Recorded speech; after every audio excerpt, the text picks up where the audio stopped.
हिंदोल उपखंड सांबादिक संघर चतुर्थ मासिक बैठक अनुष्ठित। ढेंकानाल जिला हिंदोल ब्लॉक अंतर्गत 7 माइली जलसेचन डाकबंगला हिंदोल उपखंड सांबादिक संघर चतुर्थ मासिक बैठक संघर सभापति संतोष कुमार महापात्र अध्यक्षतार अनुष्ठित होईछि। ए बैठक बसिवार मुख्य उद्देश्य थिला संघ दिनक दिन किपरि सुदृढ़ होई परिबो और गरीब असहाय अवहेलित विधवा और निराश्रय माननकु संघ तरफ समस्त प्रकार सहाय्य सहयोग करा जिवो।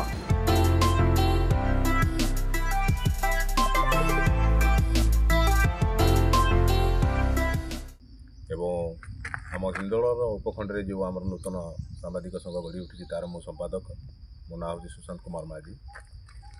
आम संघर मूल उद्देश्य निश्चिंत आम हिंदोलर लोकर उपकृत बा हिंदोलर विकास करने निश्चिंत प्रयास करूँ। मो समस्त सभ्य को बारंबार अनुरोध करी समस्त को एकजुट होबार उद्देश्य रोचे आम संघर हिंदोल बहुत प्रकार दुर्नीति एपर्यंत चली बीजेडी सरकार चली बर्तमान नूतन सरकार आसिला पर भी सही ढांचा चली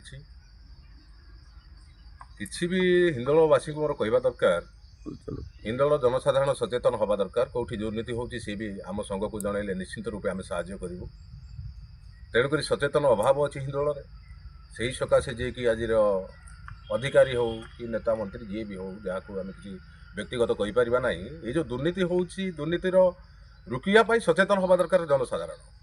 जनसाधारण सतर्क रुहतु आम संघ को जनातु आम निश्चिंत रूपे सहयोग करूँ एवं हिंदोल दुर्नीति मूलतः दुर्नीति की शेष करने सहित आम निश्चिंत हिंदोल विकास में सहयोग करूँ। आमर हिंदोल दुईटी संघ पूर्व भी थिला किंतु बर्तमान आमर ये संघ मानकर जो दुर्नीति भ्रष्टाचार से सपोर्ट दौरान आम प्रतिहित करने आम संघ तृतीय लेवल पुणी आउ थे नुआ संगठन तैयारी आम कम 35 जीपी सब जनसाधारण को आम अनुरोध करुचु जे आम संघर सभापति और संपादक को जनातु जे प्रति अन्याय अनीति विरुद्ध में आम कि साथ देवु और हिंदोल दुर्नीतिर विनाश और हिंदोल विकास सब कार्य करने आम प्रतिश्रुतिबद्ध।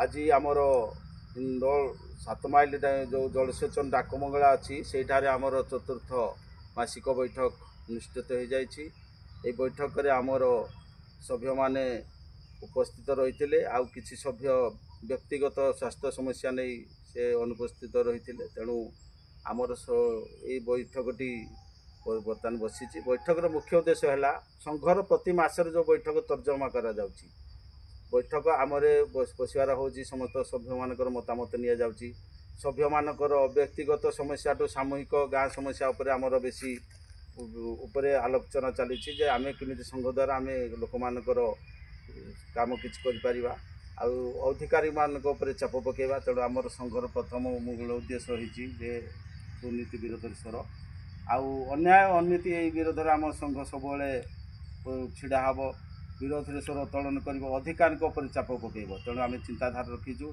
सभ्य मान मतामत नहीं आम सब जगार अधिकारी दुर्नीति होता जगार चढ़ करूँ आउ मोर एतिक अनुरोध मोर सभ्य मैंने मो सहित जेहेतु रही सहयोग साहय मुझे चाहूँगी से सहयोग करेंगे करले आम संघ आजोर बढ़ी चलो।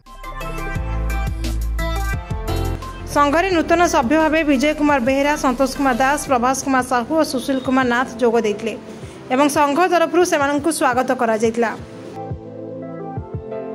ए बैठक में संघ संपादक सुशांत कुमार माझी प्रकाश चंद्र नाथ गोविंद्र चंद्र नायक सुब्रत कुमार महापात्र पंचानन बेहेरा सुशांत कुमार पाल चैतन्य सामल संध्याराणी नायक प्रशांत कुमार नायक दुशासन नायक प्रमुख उपस्थित थिले। ढेंकानाल संतोष कुमार महापात्र रिपोर्ट आवाज मीडिया।